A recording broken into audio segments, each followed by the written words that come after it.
Alright, so we finished up our carb rebuild for this old motor, and now we're going to dig into how to rebuild the motor, redo the seals, and check everything. I've had this motor around for a while, been sitting up in the barn, and I finally got enough pieces from another motor from a recent parts bike that I got that I think I can rebuild this one. But this one had some problems. It had oil pump was bad, and this head, somebody had set the timing wrong and bent a valve in this head. And I've taken some parts off, like some clutches and things, but I've always put it all back together. Each time I took something off, I would reassemble it. So what I want to do now is tear it apart and rebuild this motor so we can see if we can get us another bike running. So to get started, what we want to do first, before we do anything, is establish the timing on it, because that's what most people seem to be the most concerned about, is getting the timing off and messing something up. But it's really not that hard, and we can get started on that. So what we want to do first is get some things out of the way, but we want to expose the little sight glass so we can see where the timing is. It's pretty simple to do. What we want to do is take the covers off so we can see the timing mark in the sight glass right here. And then I need to take off some of these covers.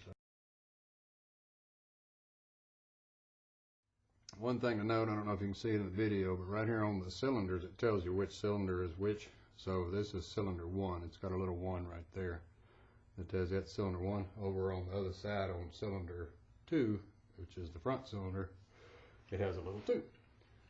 So what we want to do is just start exposing things so we can check our timing position.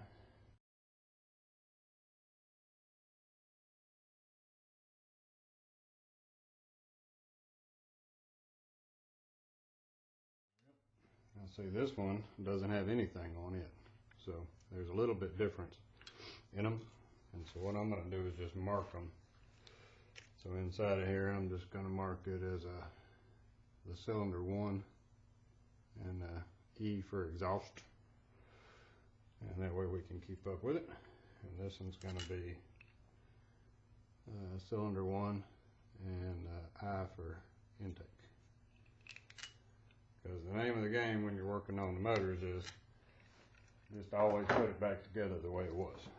So got to do the same thing for the front cylinder.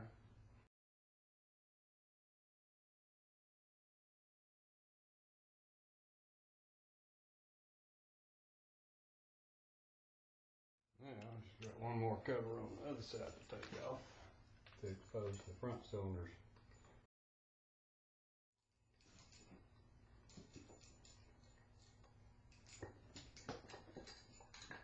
What you got, baby? You got a toy? So now what we want to do is just make sure that this engine is timed right. So what I'm going to do is get a wrench.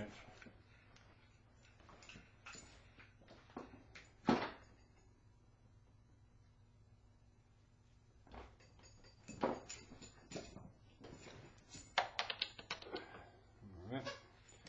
So normally there's a little cover right here on the motor. This one was broken, so I got to order another one, but it's a little cover. But you have to take that cover off in order to get to the crank nut.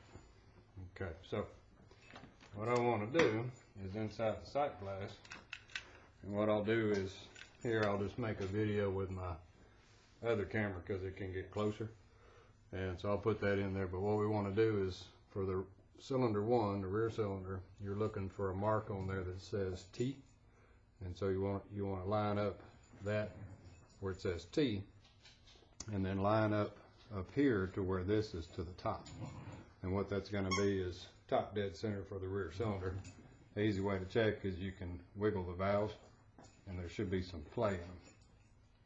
So you can hear it ticking maybe. So that tells you that both valves are free, and so you're on top dead center. So let me just pause here and make a video of what I'm looking at, and then we'll spin the motor around. Okay, so what we're talking about on timing, just to verify my timing's right before I start taking everything apart, is inside of the little sight window.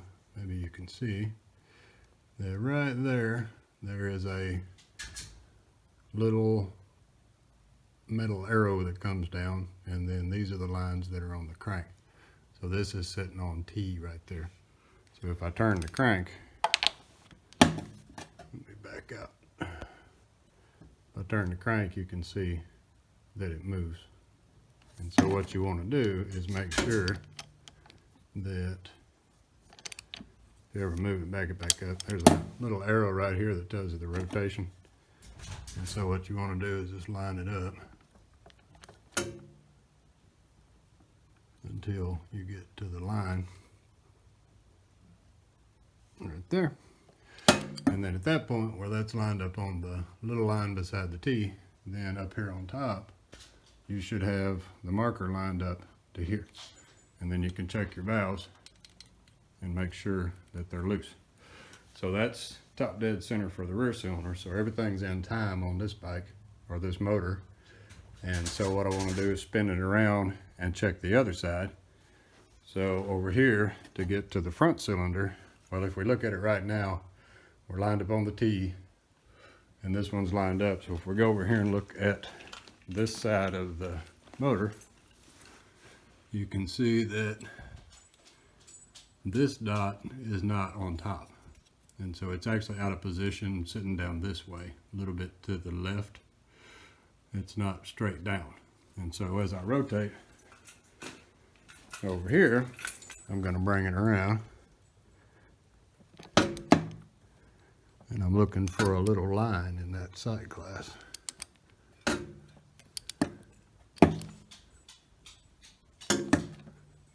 And there's the little line. Alright, so now we got the line in there.